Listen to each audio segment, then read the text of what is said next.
দুইটাই কম মই শেষ 2 মিনিট মোৰ এই 1 মিনিট হৈছেহে 2 মিনিট হৈছেহে 3 মিনিট হ'ল এই ৰ'ব না অকণমান আপুনি সভাপতি আছে আপুনিও ইমান হুলস্থুল কৰিলে কেনেকৈ হ'ব আৰু ৰ'বচোন নহ'লেতো মই সদায় খেদাই খাই থাকোঁ মোক আৰু 2 মিনিট প্লিজ 2 মিনিট এতিয়া অকণ দিয়ক না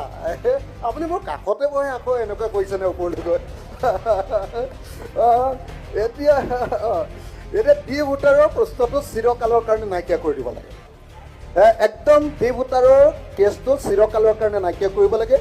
যদি ডি ভোটাৰত থকা কোনোবা মানুহ সঁচাকৈ বিদেশী তেওঁলোকক আমি য'ৰ পৰা আহিছে তেওঁতে পঠিয়াই দিব লাগে কিন্তু মই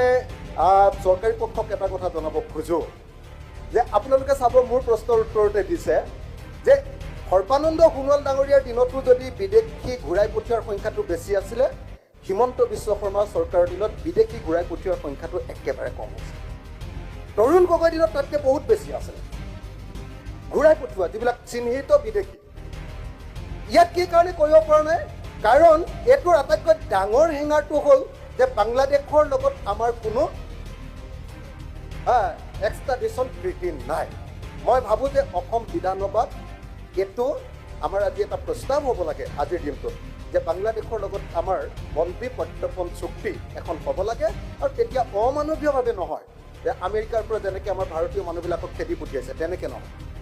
মানুহৰ নিচিনাকৈ বিশ্বগুৰু থকাৰ পাছতো ভাৰতীয় মানুহৰ যি দুৰৱস্থা হৈছে নহয় গোটেই পৃথিৱীয়ে দেখি লাজ পাইছোঁ আমি নৰেন্দ্ৰ মোদীৰ দিনত ভাৰতীয় মানুহৰ যেনেকুৱা বেয়া অৱস্থা হৈছে তেনেকুৱা অৱস্থা পৃথিৱীত কেতিয়াও ভাৰতীয় মানুহৰ হোৱা নাছিলে সেই অৱস্থা যাতে কোনো পধ্যে অসমৰ ক্ষেত্ৰত হ'ব নোৱাৰে আমি মানুহ যদি বিদেশৰ পৰা আহিছে তেওঁলোকো মানুহ গতিকে মানুহ হিচাপে সন্মান সহকাৰে তেওঁলোকক ঘূৰাই পঠিয়াম কাৰণ আমাৰ ইয়াত জাগা দিবলৈ আমাৰ নিজৰ কাৰণে মাটি নাই আমি নিজে ককাই ভাইৰ মাজত কাজিয়া কৰি আছোঁ গতিকে আৰু লাষ্ট এতিয়া মই ডিটেনশ্যন কেম্পটো সম্পৰ্কে লাষ্ট কথাটো ক'ব খুজিছোঁ ডিটেনশ্যন কেম্পটো এতিয়া গোটেই পৃথিৱীৰ মানৱ অধিকাৰ কৰ্মীবিলাকে কৈছে যে এইটো এটা ভয়াৱহ বস্তু পৃথিৱীৰ কোনো গণতান্ত্ৰিক দেশত ডিটেনশ্যন কেম্প থকা উচিত নহয় মই নিজে ডিটেনশ্যন কেম্প মানে আপোনালোকে জানে চাগে মই ডিব্ৰুগড় জেলত আছোঁ তাতো ডিটেনশ্যন কেম্প গুৱাহাটী যোৰহাট জেলত আছোঁ তাতো ডিটেনশ্যন কেম্প মই নগাঁও জেলত আছিলোঁ তাতো ডিটেনশ্যন কেম্প আছে মই গোৱালপাৰা জেলত আছিলোঁ তাতো ডিটেনশ্যন কেম্প আছে গতিকে মই কোন জাতিৰ মানুহ তাত বিদেশী প্ৰমাণিত হয় মই চব কথা জানো মোক এইটো কৈ লাভ নাই মই কোন জাতিৰ মানুহ কিমান বিদেশী হয় মোৰ একদম সংখ্যা আছে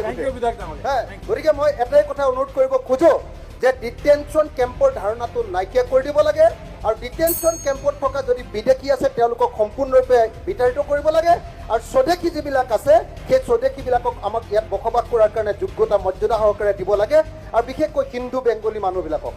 মই 71 চনৰ আগৰখিনি কথা কৈছোঁ দেই পিছৰখিনি আপোনালোকক আমি বিজেপিক দায়িত্ব দি দিছোঁ যে আগৰখিনি কথা কৈছোঁ 71ৰ পাছত আগত ৰখা যিমান হিন্দু বেংগলী মানুহ আছে তেওঁলোকৰ ওপৰতো যিটো অত্যাচাৰ হৈছে এইটো হ'বলৈ কেতিয়াও দিয়া উচিত নহয় মই সকলোকে ধন্যবাদ জনাই ডিটেনশ্যন কেম্প বন্ধ কৰিবৰ কাৰণে আহ্বান জনাইছোঁ